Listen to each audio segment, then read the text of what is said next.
រំដួលនិទានសូមជូនរឿងចៅចាក់ស្មុកកាលមួយនោះមានបុរសម្នាក់រកស៊ីចិញ្ចឹមជីវិតដោយយកស្លឹកត្នោតមកចាក់ស្មុកលក់ថ្ងៃមួយបុរសនោះឡើងទៅលើចុងត្នោតដើម្បីចាក់ស្មុកក្នុងពេលដែលវាអង្គុយនៅទីនោះវាចាក់ស្មុកបណ្ដើររួចបណ្ដើរយ៉ាងសប្បាយវាគិតថាអញត្រូវតែមានអ្នកបម្រើម្នាក់សម្រាប់ធ្វើការឲ្យអញដូចនេះកាលណាអញចាក់រួចអញនឹងលក់ស្មុកនេះបានលុយច្រើនបន្តមកទៀតអញចាក់ស្មុកឲ្យកាន់តែបានច្រើនឡើងលុះត្រាតែបានលុយច្រើនសម្រាប់លួសខ្ញុំម្នាក់មកបម្រើអញកំពុងតែសប្បាយនឹងគំនិតដែលបានខ្ញុំបម្រើមកធ្វើការវាក៏ពោលថាបើខ្ញុំបម្រើនេះវាមិនខំធ្វើការទេអញនឹងធាក់វាយ៉ាងនេះណាដោយភ្លេចគិតថាខ្លួនវានៅកន្លែងណាវាក៏លើកជើងម្ខាងធាក់យ៉ាងខ្លាំងទាល់តែផ្្លាត់ស្នៀតធ្លាក់ពីលើចុងត្នោតសំណាងល្អវាចេះស្រវាចាប់ធាំងត្នោតទាន់ហើយក៏តោងនៅតែកតោកស្រែកថាជួយផងនៅពេលនោះមកដំរីម្នាក់ជិះដំរីមកដល់ដោយឮសំរែកសុំឲ្យជួយពីខាងលើវាក៏ងើបមើលឃើញចៅចាក់ស្មុកកំពុងតោងធាំងត្នោតចៅចាក់ស្មុកស្រែកអង្វរថាជួយដាក់ខ្ញុំចុះផងខ្ញុំសុខចិត្តបម្រើអ្នកអស់មួយជីវិតភ្លាមនោះមកដំរីសំដៅទៅដើមត្នោតក្រោកឈរលើខ្នងដំរីឈោងចាប់ជើងចៅចាក់ស្មុកដោយទម្ងន់ជើងគាត់ឈរសង្កត់លើខ្នងដំរីក៏នឹកថាម្ចាស់វាឲ្យសញ្ញាថាទៅមុខដំរីក៏ដើរចេញទៅទុកចៅចាក់ស្មុកឲ្យនៅតោងធាំងត្នោតនិងមកដំរីតោងជើងចៅចាក់ស្មុកឥឡូវអ្នកទាំងពីរស្រែកថាជួយផងពេលនោះមានមនុស្សទំពែក4នាក់ដើរមកដល់ដោយបានឮសំរែកឲ្យជួយអ្នកទាំង4ក៏ឈប់ស្រឡាំងកាំងចៅចាក់ស្មុកនិងមកដំរីស្រែកថាជួយសង្គ្រោះខ្ញុំផងយើងខ្ញុំសន្យាថានឹងបម្រើលោកទាំងអស់គ្នាអស់មួយជីវិតមនុស្សទំពែកទាំង4នាក់មានអំណរអរជាខ្លាំងដោយគិតថាគេនឹងបានខ្ញុំបម្រើពីអ្នកយ៉ាងងាយអ្នកទាំង4នាក់ស្រែកថាតោងសិនរួចគេក៏រត់ទៅយកសំណាញ់មួយបន្ទាប់មកគេយកជើងសំណាញ់មកចងជាប់នឹងករៀងខ្លួនហើយកាន់សន្ធឹងសំណាញ់ក្រោមដើមត្នោតរួចស្រែកថាទម្លាក់ខ្លួនមកយើងចាំក្រងអ្នកហើយឮដូច្នោះ ចៅចាក់ស្មុកលែងដៃពីធាងថ្នោតវានឹងមកដំរី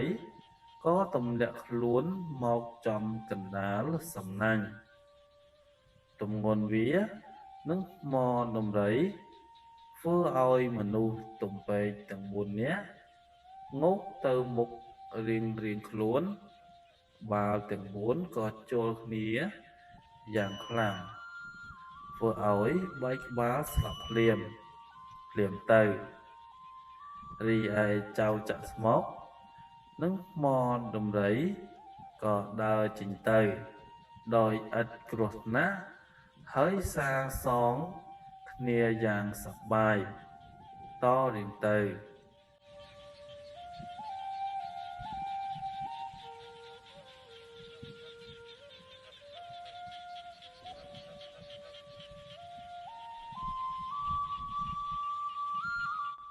រំដួលនិទាន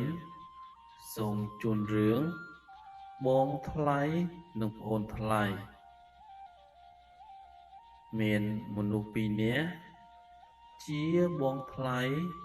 ប្អូនថ្លៃនឹងគ្នាបងថ្លៃជាអ្នកក្រប្អូនថ្លៃជាអ្នកមាន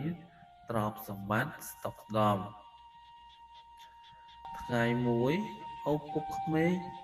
មានកិច្ចរវល់ត្រូវប្រាប់បងប្អូនកូនចៅឲ្យទៅស៊ីផឹកនៅផ្ទះគាត់ប្អូនថ្លៃនោះបានមកជួបនឹងបងបួលទៅស៊ីឯផ្ទះឪពុកក្មេកបងថ្លៃនិយាយប្រាប់តាមត្រង់ថាមិនហ៊ានទៅទេព្រោះខ្លួនជាអ្នកក្រមិនធ្លាប់ស៊ីម្ហូបចំណីល្អក្រែងមិនត្រូវបែបបទអូនថ្លៃនោះជាមនុស្សចិត្តសប្បុរសនិងបងក៏ប្រាប់ទៅវិញថាមិនអីទេទៅ2នាក់ចោះបើមិនដឹងឲ្យតែធ្វើតាមខ្ញុំស៊ីអីបងឯងស៊ីនឹងទៅមិនក្រប៉ុន្មានទេបងទៅជាមួយនឹងខ្ញុំចោះបងក៏ព្រមទៅលុះទៅបរិភោគនៅទីនោះបបួលគ្នាស៊ីបាយតាមធម្មតាទៅដល់គេលើកសំឡំខ្ចៅមកអូនក៏យកចង្កឹះចាប់មួយមកពួមរួចជញ្ជក់អស់ចាក់សម្បត់ខ្ចៅនោះដាក់នៅនឹងកន្លែងហើយគេចោលសម្បត់នោះទៅឯបងនោះមិនដឹងដោយមិនបានឃើញគេធ្វើដូច្នោះក៏ខំជញ្ជក់ហើយខំទាំងទំពាសម្បកខ្យៅនោះតលតែល្អិតខំលេបទៅអូនឃើញដូច្នោះក៏លែងស៊ីខ្ចៅនោះទៅចាប់យកឯអំពៅដែលគេឡៅទុកនៅចាននោះមកស៊ីរួចគេយកកន្សែងចាប់ដាក់ហើយចោលទៅទៀតបងឃើញគេស៊ីអំពៅក៏យកអំពៅនោះមកស៊ីនឹងគេទៀត